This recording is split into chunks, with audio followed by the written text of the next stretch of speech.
New moon. This moon phase occurs once a month, immediately after the waning crescent phase, rising around 6 a.m. and setting around 6 p.m., almost instantaneously becoming a waxing crescent.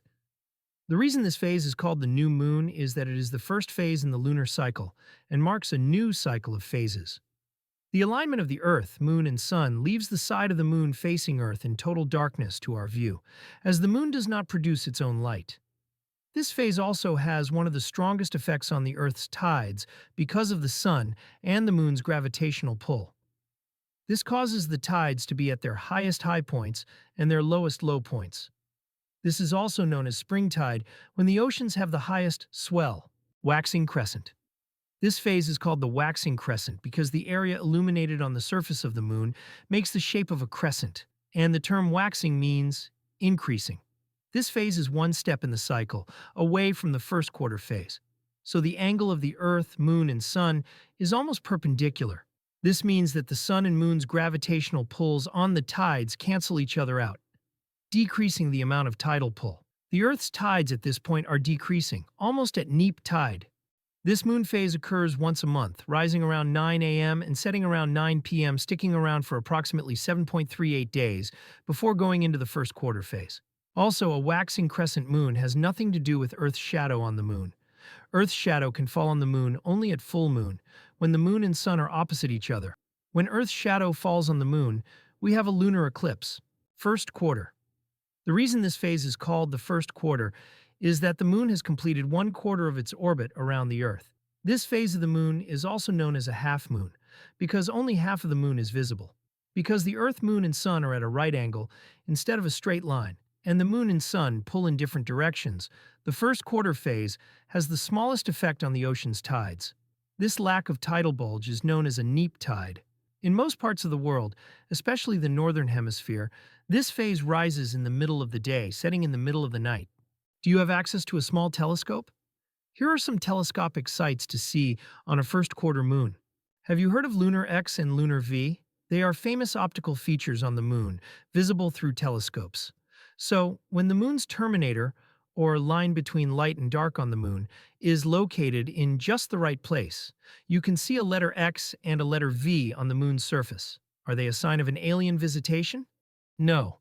Rather, Lunar X is a great example of how lighting and topography can combine on a planet or moon to produce a pattern that seems familiar to the human eye. Waxing gibbous. The term waxing means increasing, as we know, and the term gibbous means humped back. Therefore, this phase is called waxing gibbous, because the surface area of the moon that you see is increasing, and the shape of the lit-up part of the moon looks like a humpback. This phase is one step in the cycle away from the full moon phase, where the sun, earth, and moon are in a straight line. As this phase is nearing, the sun and moon's gravitational pull causes the bulge size of Earth's tides to increase. This means that they are about to reach their maximum at spring tide. Full moon. At this point in the cycle, the Earth, Moon, and Sun are in a straight line in relation to each other, causing the surface of the moon to be fully illuminated from our view on Earth. This phase, like the new moon, has one of the strongest effects on the Earth's tides because of the Sun and the moon's gravitational pull. Making the tides to be at their highest and lowest points, the moon is in constant motion around the Earth. So, technically speaking, the full moon only lasts for an instant of time. This means the exact time for full moon is during the day on parts of the planet. Still, the moon can appear to be full a day before or after when more than 98% of the moon's disk is lit up. That can make it tricky to tell the difference between a full moon and the last stage of a waxing gibbous moon or the beginning of a waning gibbous moon. Waning gibbous. This phase is called waning gibbous because the surface area of the moon that you see is decreasing, and the shape of the lit-up part of the moon looks like a humpback. This phase is one step in the cycle away from the third quarter, so the angle of the Earth, Moon, and Sun is almost perpendicular. Like the waxing crescent, the Sun and Moon's gravitational pulls on the tides cancel each other out, decreasing the amount of tidal pull. These moon phases, it's almost like looking in the mirror. They will do the same effects on the Earth, but in different positions. The moon is up in the daytime for half of every month, meaning about 15 days, since most months have either 30 or 31 days, except February, which has 28 or 29. But if we're talking about time in terms of hours, then will be 360 hours. It's just not as obvious then because a daylight moon is so pale and the sun is so bright. And if the moon is close to the sun, bright sunlight will drown it from view. Last quarter. The reason this phase is called the third quarter is that the moon has completed 3/4 of its orbit around the Earth. This phase of the moon is also known as a half moon, but now the dark side of the moon is now on the right side. And like the first quarter, the Earth, moon, and sun are at a right angle instead, and the moon and sun pull in different directions. The last quarter phase also has the smallest effect on the ocean's tides. On a last quarter moon, the lunar terminator shows you where it's sunset on the moon, whereas on a first quarter moon, the terminator shows sunrise. As viewed from above or below the moon's orbital plane, the terminators of Earth and the moon align at both first and last quarter.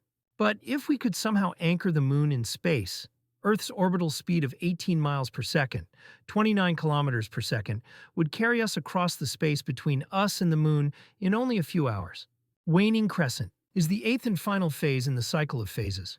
The area illuminated on the surface of the moon during this phase is in the shape of a crescent, and the amount of sunlight reflecting off of the moon is decreasing. As this phase, the sun and moon's gravitational pull causes the bulge size of Earth's tides to increase. On each successive morning, a waning crescent moon will show us less and less of its lighted portion, or day side. Each day it rises closer to the sunrise, heading for new moon, when the moon will be between the Earth and the sun.